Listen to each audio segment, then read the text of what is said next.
I've been making things with other people's wood my whole life. Maybe a chip off the old block. Dad built our cubby house out of scrap wood when we were kids. I've done the same with my house and the barn.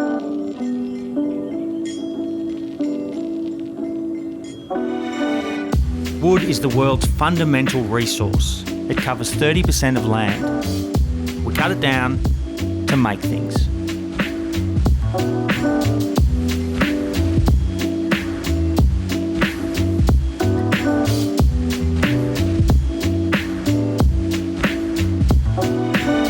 And then we throw it out. I'm on my way to work to teach a paddle making class. And a student emails me and says, Beau, I don't have enough money to buy wood. And I think, gee, wood's everywhere. You just have to look for it. So to prove my point, I thought I'll find enough wood to make a paddle between my train station and the office. The trick now is to be looking out for wood all over the place. Because it's everywhere. You don't want to take someone else's wood. Look at that, can't take that, that's formwork, but that would have made a good paddle. Don't take it when it's still in use, Beau, that's the key.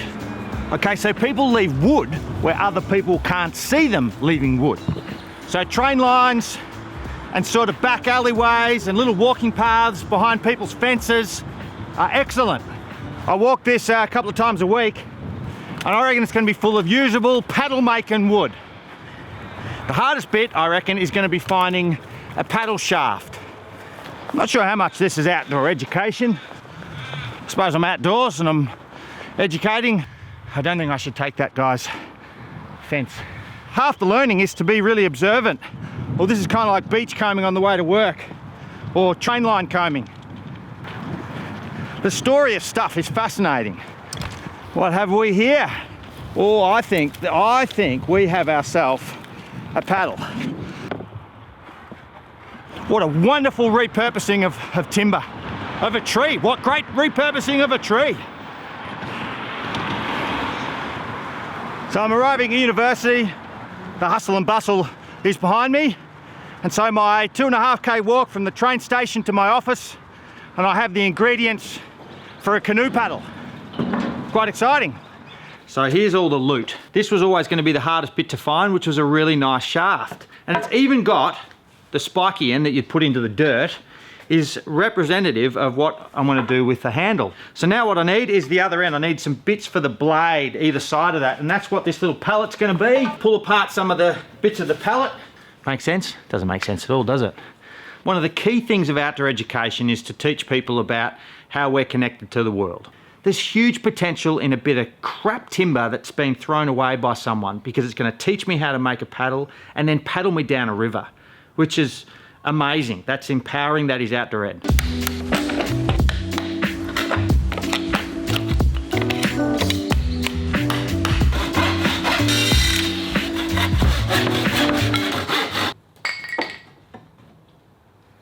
Cool, huh? Lots of little bits, all scrap. I'll do a little bit of sanding as well just to make sure all of the surfaces are nice and clean. Then you just sandwich them all up with some clamps and glue. And that's going to be super interesting too, just like this, lots and lots of individual bits, all telling a bit of a different story.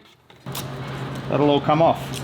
So what I'll do now is I've got to make it thinner. So what I'll do is I'll cut this down to this level here. I'll just do things by hand at this stage. And that's it, pretty basic. Belt sander, circular saw, jigsaw, and mechanical plane. This is the fast track version, is mechanical tools, and of course there's a version of this in old hand tools, which would take a lot longer, but it's probably nicer. I reckon this is going to take me about 4 hours, 3 or 4 hours.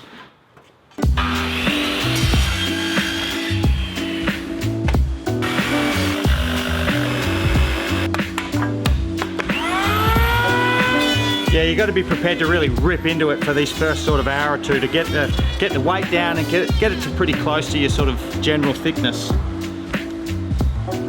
What's the nursery rhyme? The Ugly Duckling? Or Seven Dwarves, what's her name? Princess something? The ugly one that turns beautiful, and that's what this is. It's turning something that's really ugly but becoming very functional. Look at, just after a few swipes, how you start to see emerge this really beautiful thing. There's clearly a paddle here. It's going to be grouse. It's going to give it a new set of pajamas. And to think in a week's time, this is going to be pushing me down Australia's biggest river. And that's going to come up like a chopping board, you know? Beautiful. It's a revolution. This didn't exist 2 hours ago in this current form, you know? And last week, when I was picking up for the roadside, it would just rot. And that's cool. Rotting's cool. But so's a paddle, and I'll use this for the rest of my life. So you can see the thickness there. This is called the throat or the neck. And you want to keep the strength of the paddle shaft down into about 1/3 of the blade. And they're the artful bit. They're the hardest bit to make. I'm squeezing this in between teaching, so I'll go teach for an hour and then I'll be back.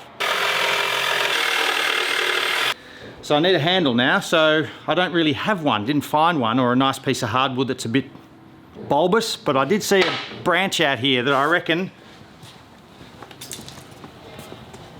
this is how the real traditional canoeists used to do it. Find a branch that looks like a paddle. So I reckon there's something in here.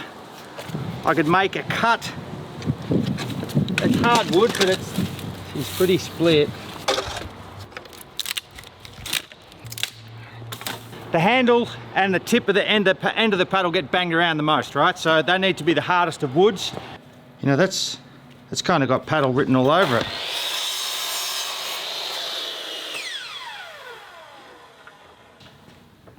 That's going to be cool. I'm quite excited about that now.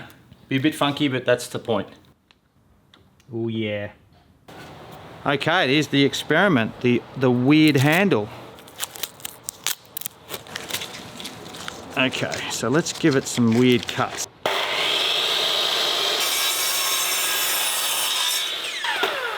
Jesus, that's pretty heavy-handed. Shit. There's some serendipitous loveliness to this, but there's a fair bit of cock up as well. So if I just round that out, that's beautiful. Still works that way, but that's really lovely. Around that knot. It's gonna be a bit weird, but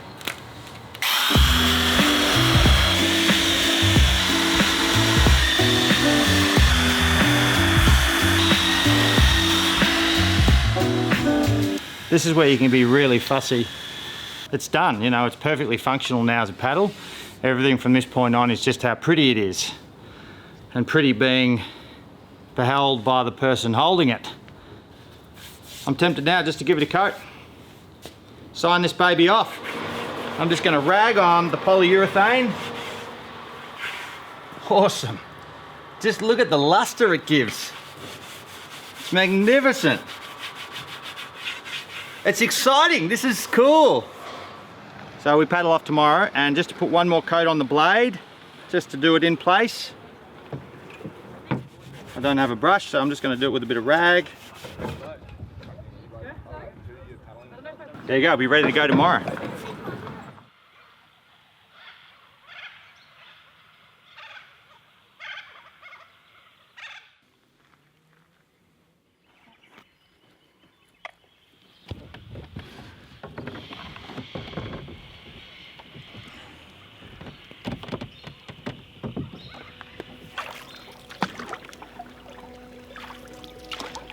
The paddle feels beautiful.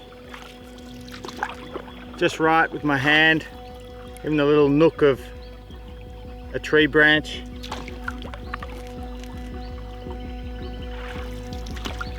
And in truth, I'm not really thinking about the paddle, but I'm thinking about what I'm seeing, because this allows it. The world's just about resources, hey? Inanimate and living, and how we use them, how we treat them, how we think of them. And yeah, making a paddle out of junk wood, you know, it's just a metaphor really.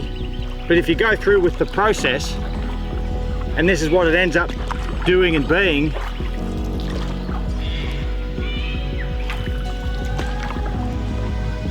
that's a pretty powerful message.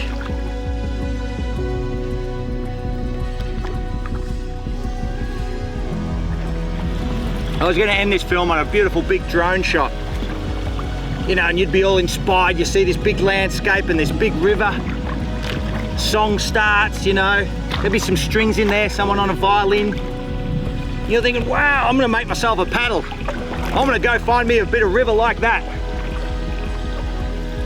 But the drone didn't work. Had some sort of a twitch or a glitch. The lens was going all over the place. So you're back down here with me in the canoe, which is probably just as well. Because it's all about this basic form of technology.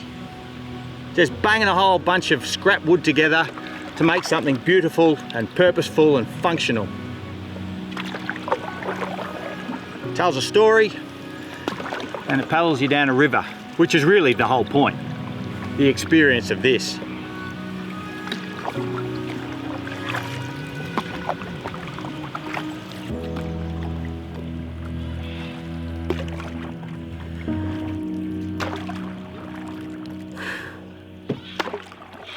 You're beauty.